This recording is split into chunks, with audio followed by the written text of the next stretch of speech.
फिर दूसरा नेट्रम, हमने जिस तरह बात की कि जहाँ जहाँ सोडियम वहाँ वहाँ पानी। अगर क्या किया किसी बंदे ने, मेटाबॉलिज्म उसका डिस्टर्ब है, फिर भी वो नमक ले ही जा रहा है, तो क्या होगा, फ्लूइड ओवरलोड होगा।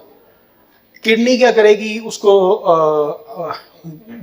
जो पानी हम जितना पानी पीते हैं, जहाँ जब तक वो ब्लड में है नमक, वो पानी फ्लूइड को ज्यादा करेगा, इनहैंस करेगा, कार्डियोमेगाली में पेशेंट जा सकता है। हाइपरट्रॉफी की रुब्रिक मैंने देखी, अगर इस तरह से होना चाहिए ना हार्ट में। फिर अगर हम साइंटिफिक बेसिस पे देख रहे हैं कि होम्योपैथी क्या कर सकती है, तो फिर हमारी बुक्स को भी वैसे बोलना चाहिए। और बड़ी मुझे तो खुशी हुई पढ़ के, ऐसे लग रहा था कि हमें पता नहीं कौन सा खजाना मिल गया, लेकिन हमें आइडिया नहीं।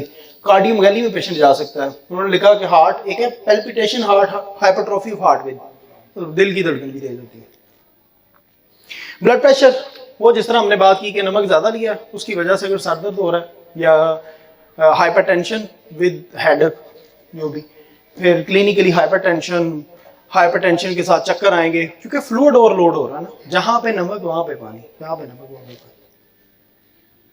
फिर जिस तरह हमने बात की कि ये मसल्स की कॉन्ट्रैक्शन में मदद देती है, तो मैं देख रहा था कि जहां जहां कलकेरिया काप आती है तो नेटरमेयर को भी आना चाहिए, और बहुत सारी सिम्टम मैच करती हैं। हमने लास्ट टाइम एक कलकेरिया काप की रुब्रिक देखी थी कि उसके मसल्स ना हैंग हो रहे होते हैं, कि वो कॉन्ट्रैक्शन नहीं हो रही होती पूरी। सेम रुब्रिक में 20 मेडिसिन है, एक नेटरमेयर भी है। कलकेरिया काप पहले नंबर पे, नेटरमेयर भी है।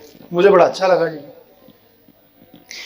अभी तक हमने जितनी बात की, एक चीज और ऐड कर दूं, हमने बात की कि अगर नेटरमेयर को बंदा थोड़ी सी एक्सेस में ले लेगा, ड्राइनेस हो जाएगी। नेटरमेयर के डिस्चार्जेस अक्सर देखिएगा, जहां पे नेटरमेयर हाइपो में चली जाए ना, हाइपोनेट्रीमिया में, फ्लुएंट डिस्चार्जेस, वाटरी डिस्चार्जेस, छींकें आ रही तो लंबा पानी पानी पानी पानी। तो ये एक्सट्रीम भी हो सकती है ड्राइनेस वाली, और ये एक्सट्रीम भी हो सकती है। अगर हाइपो में चले जाएगा तो ये वाटरी डिस्चार्ज, पानी छोड़ देगा, फिर बॉडी पानी छोड़ देगी जहां से जैसे जाती। जितना कलकेरिया का आपके पेशेंट को पसीना आता है, उतना नेटरमेयर को भी आ सकता है अगर उसके मेटाबॉलिज्म डिस्टर्ब होगा।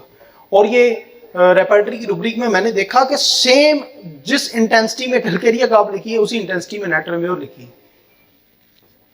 आज का हमारा जो टेक होम मैसेज है वो ये कि दो चीजें हम होम्योपैथिकली फेस करते हैं। एक होती है हमारी जो एग्जिस्टिंग नॉलेज की बेस पे हम करते हैं, उसे कहते हैं होम्योपैथिक इंडिकेशंस।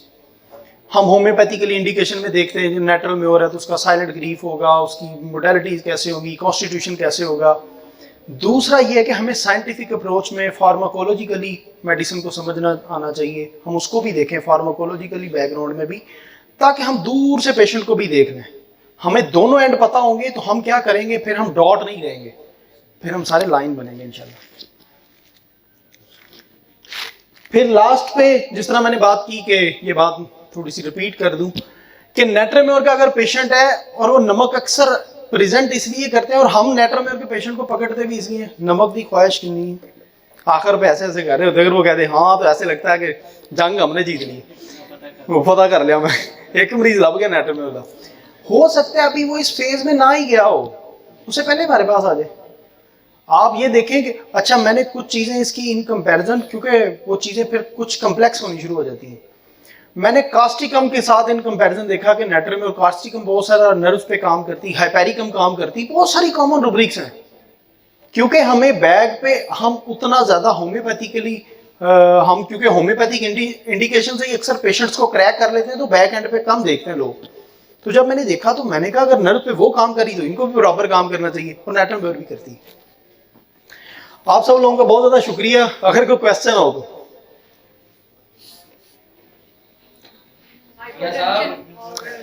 जी। ब्लड प्रेशर में नमक और ये नेटरमेयर जो है, उसका नमक लेने से बीपी अप हो जाता है, नेटरमेयर लेने से नॉर्मल हो जाता है। सबसे पहले ना डॉक्टर साहबा के लिए क्लैपिंग करें। मैं आपको एक बड़ी मजे की बात बताता हूँ। ये ना मेरा ख्याल है शायद आप में से बहुत सारे लोगों के लिए नई बात होगी।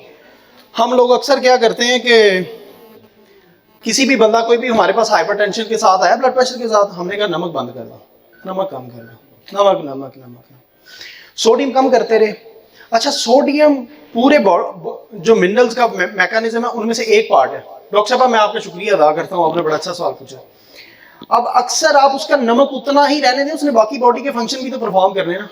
उसके अक्सर लोग पोटाशियम का इंटेक कम होता है, आप पोटाशियम का इंटेक ज्यादा करते हैं। हम लोग सब्जियां कम खाते हैं, केले में है, सब्जियों में है, हम खाते ही नहीं है। क्या होता है, नेट्रम में और एक्सेस में चला जाता है पेशेंट को, फिर भी हम या एक्सेस में चला गया, या दूसरा क्या, हम उसको हाइपोनेट्रीमिया में ले जाते हैं, पोटाशियम को देखते ही नहीं है। हम इंशाल्लाह अगला ना पोटाशियम पे करेंगे। सोडियम का फिर पोटाशियम का जब बैलेंस होता है तो फिर हम एग्जैक्ट पिक्चर मिलती है। बल्कि अभी तक सिर्फ एक स्टडी है ये सोडियम वाली, ये तो है कि जहाँ जहाँ सोडियम जाएगा वो फ्लूइड इंटेक ज़्यादा होगा, फ्लूइड ओवरलोड ज़्यादा होगा, ब्लड प्रेशर बढ़ेगा, ये बात बिल्कुल ठीक है। लेकिन हम क्या करते हैं, सोडियम तो ले रहे होते हैं, पोटाशियम नहीं ले रहे होते। हम पोटाशियम को इतना ज़्यादा इग्नोर करते हैं ना कि उसकी वजह से भी हमारे बहुत सारे प्रॉब्लम आते हैं। बहुत शुक्रिया डॉक्टर साहब आपका। क्वेश्चन ये है कि पेरेंटाइज फॉर्म में नेट्रम और ब्लड प्रेशर को कैसे रिड्यूस करते हैं? डॉक्टर साहब मेरे ख्याल में ना जो चीज़ आपने बात की, अक्सर क्या होता है, हम किसी एक नर्व की भी बात कर रहे हैं, नेट्रम का मेटाबॉलिज्म ही तो डिस्टर्ब हो रहा है। अब एक पेशेंट है, वो बाकी सारा कुछ ठीक हो गया, उसको उसके बाद कोविड के बाद उसको स्मेल नहीं आ रही, किसी एक नर्व का फंक्शन खराब हो रहा है। नेट्रम का पेशेंट में अक्सर डायरिया बहुत ज़्यादा होता है।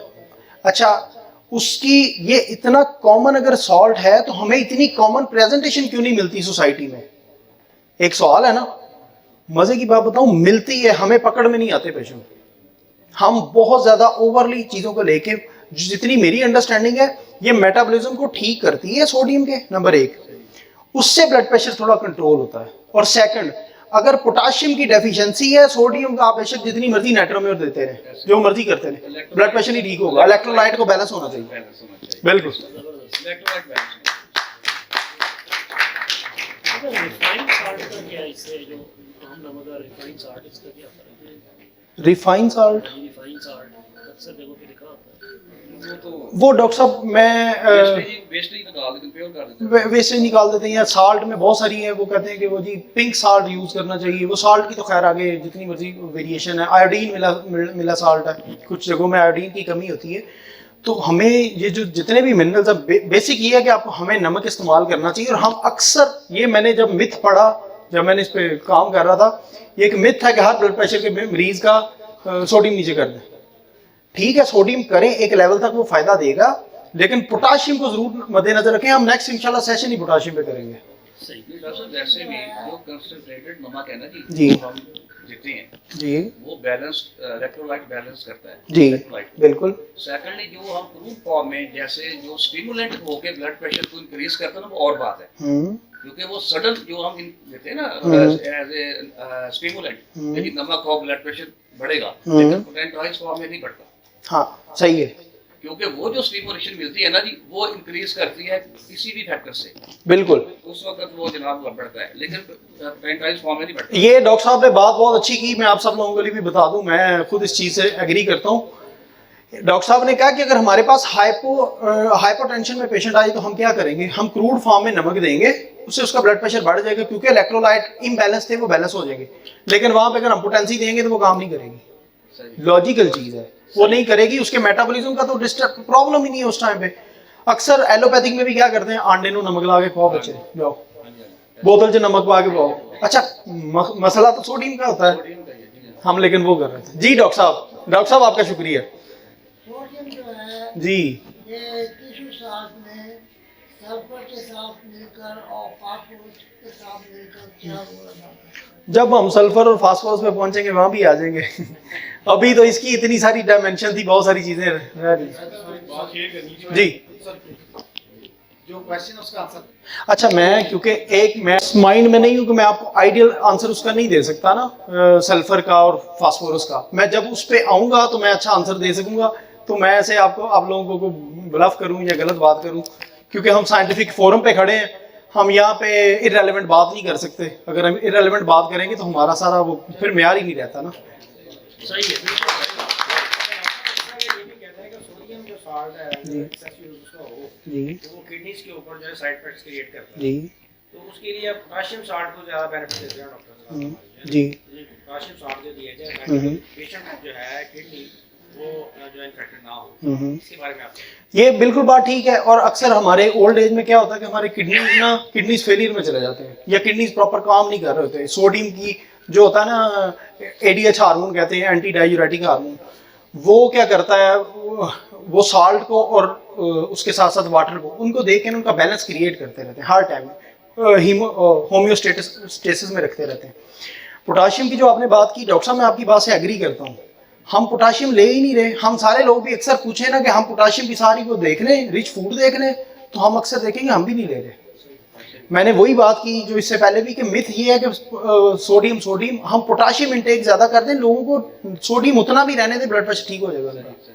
ये क्योंकि मेरी एमएससी है न्यूट्रिशन में, तो मैंने ये देखा कि हम ना फूड से भी ये बाकी जितने न्यूट्रिशन वाले लोग हैं वो तो होम्योपैथी की साइंस को नहीं समझते ना, वो कैसे करते हैं, वो ऐसी चीज़ें देखते हैं। तो मैं ये चाह रहा हूँ कि हम लोग क्योंकि ये होम्योपैथी करते हैं तो हमें वो चीज़ भी अगर पता चले तो हम दो तरह से कंट्रोल कर सकेंगे पेशेंट्स को। जी डॉक्टर साहब।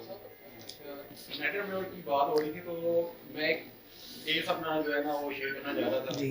मेरे पास एक पेशेंट थी, उसको नज़ला जुकाम था जी। जब मैंने उसकी सिम्टम्स वगैरह दिए तो नेटर में बनी है। हम्म। वेरी नेक्स्ट डे मुझे कॉल करके पेशेंट ने पूछा है, डॉक्टर साहब आपने मुझे डायबिटीज के लिए भी मेडिसिन दी है? मैंने कहा नहीं। कहती लेकिन मैंने जब सुबह जो है वो अपनी डायबिटीज चेक की है तो वो 70 आई है, हालांकि वो उसकी 200 से अबव आती थी सिर्फ नेटर में 30 देने से। जिंदाबाद जिंदाबाद। क्लैपिंग करें डॉक्टर साहब के लिए। तो ये आज की वो जो आप नर्व की बात कर रहे हैं ना, ये बात आज समझ में यही गई, उसने काम कैसे किया है? ये बिल्कुल बाटी। और अच्छा मैंने नेटर में और भी देखा कि नर्व्स पे काम करती है, तो नर्व्स में ट्विचिंग में भी काम करना चाहिए, इसे वो करती है। वो रेपर्टरी की इतनी सारी रूब्रिक्स है, जिस तरह कास्टिकम की कोरिलेशन में, ट्विचिंग में, स्पैज़म में, क्रैम्प्स में, वहाँ पे काम करती हैं। वो फिर वो सिर्फ नर्व्स पे ही हम महदूद रह जाते हैं अगर हम सिर्फ उस पर बात करते हैं। आपका बहुत शुक्रिया डॉक्टर साहब। और इसके अलावा भी चलें जी, बहुत शुक्रिया। और एक दफ़ा फिर मैं सोसाइटी ऑफ होम्योपैथी का बहुत ज़्यादा शुक्रिया अदा करता हूँ। ये क्यूम साहब हमारे बैठे हैं, ये बाकी डॉक्टर बाबर साहब, आसम साहब, अशफाक साहब, इन लोगों का बहुत ज़्यादा शुक्रिया। ये आप लोगों के लिए इतनी ज़्यादा एक मेहनत करते हैं और ये इस तरह के प्रोग्राम अरेंज करते हैं। आप लोगों का बहुत ज़्यादा शुक्रिया।